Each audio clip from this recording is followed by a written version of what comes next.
in 2026.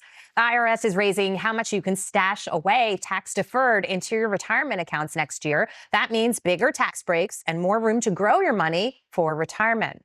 For 401k plans, the cap jumps by $1,000. For IRAs, savers get an additional $500. If you make over $145,000 a year, you just became the IRS's favorite new target. In your 401k, guess what? They're sneaky. That's how they're going to come for you. So on January 1st, 2026, new rule, higher income earners now pay taxes up front on catch-up contributions. And this isn't about fairness, it's about revenue. And guess what? This is just the beginning. My accountant said they're testing how much they can extract from high income earners without any pushback. If you're still playing by the old rules, you're basically volunteering to play more. So 3 years ago, I stopped contributing to my 401k completely. And my accountant didn't just agree, he said it was one of the smartest financial moves I can make. But here's what shocked me most. It wasn't just the 2026 rule change that broke the math. There are two other problems with the 401k that destroy wealth for high income earners, and nobody talks about them. Once my CPA showed me all three, I realized I was leaving hundreds of thousands of dollars on the table by staying in a system designed for someone else's tax bracket. So here's what happened, and here's what I'm doing instead. Because this isn't about whether you should save for retirement. It's about whether the 401k is still the best vehicle for someone in your tax bracket. And maybe it's not. You see, the 401k was designed in 1978 for middle-class workers who'd be in a lower tax bracket in retirement. And they just started on January 1st, 2026. There's a policy change that forces high-income earners like you to pay taxes up front on a big chunk of your 401k contribution. So here's the question that changed everything for me. If you're going to pay taxes now anyway, why lock your money in a box you can't touch till you're 59 and a half? And let me show what that looks like. For most people, the 401k advice is simple. Max out your contributions, get the employer match, defer taxes, let it grow tax-free until retirement. And for somebody making 60K or 80K a year, that advice, it's still solid. But once you cross the $150,000 mark in income, three things happen that simply break this model. Starting in 2026, if you earned over $145,000 last year, the IRS is changing the rules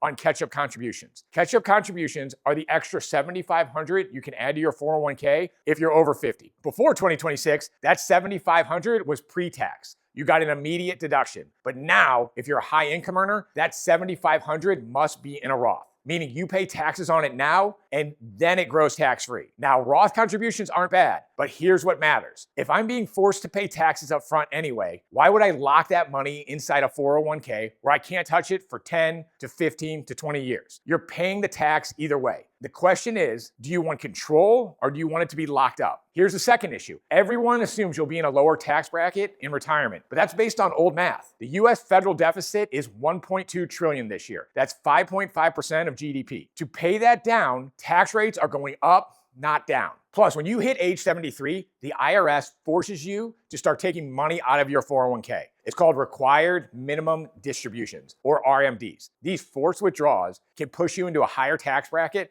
than you'd naturally be in. So you're not deferring taxes to a lower rate. You're deferring them to a higher rate with less control when you pay. That's not tax efficiency. That is a tax trap. Now, your third problem, your money is locked up. It's illiquid. If you need cash before 59 and a half, you pay a 10% penalty plus ordinary income tax. Even if you have an emergency, even if you have a once in a lifetime investment opportunity, your money is in a locked away box and the IRS has the only key. Compare that to a taxable brokerage account or real estate, or literally any other asset class, you have the control. Liquidity isn't just convenience, it's optionality. And optionality, it is worth paying for. So 3 years ago, I made a decision. I didn't stop saving for retirement. I stopped using the 401k as my primary vehicle. Here's what I did instead. And I want to be clear. I'm not saying abandon the 401k completely. If I worked where the employer matched the contributions, I'd still likely contribute enough to get that employer match because it's free money and you'd be crazy to leave it on the table for the most part. But after that, here's where the money goes now. First, health savings account.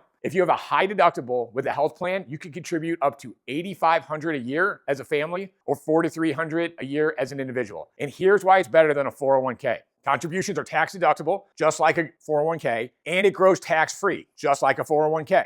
But here's the difference. If you use it for medical expenses, withdrawals are also tax-free. That's a triple tax advantage. The 401k has only two. Plus, no required minimum distributions, no forced withdrawals. You control when and how you use it. After age 65, you can even use it for non-medical expenses. You just pay ordinary income tax, no penalty. So it's a 401k with more flexibility and better tax treatment. That's priority number one. Second, taxable brokerage account. Most people hear taxable and they think it's worse than tax deferred. But here's the math. In a 401k, your money grows tax-free. But when you withdraw it, you pay ordinary income tax, up to 37% at the top tax bracket. In a taxable brokerage account, you pay long-term capital gains tax, 15 to 20% max. Here's the simple thing about a 401k. You pay ordinary income tax. No investor in their right mind pays ordinary income tax. When I realized that once you put into a tax-deferred 401k, you are guaranteed to pay ordinary income tax on a long-term investment, I was like, I'm out. So even though this brokerage account is taxable, it's taxed at capital gains rate, not ordinary income tax. Ordinary income tax is the worst tax you can pay, and it should only be paid on income, not investments. And this long-term capital gains, it's half the tax rate. Plus, you can harvest losses to offset gains. You can withdraw anytime with no penalty. And when you die, your heirs get a step up in basis. They inherit it tax-free. The 401k doesn't give you any of that. So for high income earners, a taxable brokerage account often beats a 401k on after-tax returns and flexibility. Now, third, if your employer plan allows it, there's something called a mega backdoor Roth. This lets you contribute up to $46,000 additional dollars per year into a Roth account. You pay the taxes up front, but then it grows tax-free forever. No RMDs, total control. Not every plan allows this. You have to ask your HR department. But if yours does, it is one of the best wealth building tools available. So that's the hierarchy. Employer match, HSA, taxable brokerage, mega backdoor Roth if available. And for most high income earners, that's where the conversation ends. But there's one more question worth asking. All of these are better than maxing out your 401k, but they're all still passive investments. Stocks, bonds, index funds. What if you could get the tax advantages of a 401k, the liquidity of a brokerage account, and the cash flow and tax deductions of a business without having to run that business? Now that's the real opportunity. See, the wealthiest people I know, doctors, tech executives, finance professionals, they're not putting all their money in the stock market. They're putting it in real estate, but not the way you're thinking. They're not becoming landlords, they're not fixing toilets, or they're not dealing with tenants. They're using a strategy that gives them 100% ownership, all the tax benefits, and the cash flow, while somebody else is doing all the work. And the math, it's not even close. These people own the deed, they get all the depreciation, they get all the cash flow, and they get the appreciation. And they get all of it without touching a hammer, screening a tenant, or taking a single phone call. And here is why this works. When you own a rental property, the IRS lets you write off depreciation, even if the property is going up in value. That paper loss offsets your high W-2 income, lowering your tax bill today.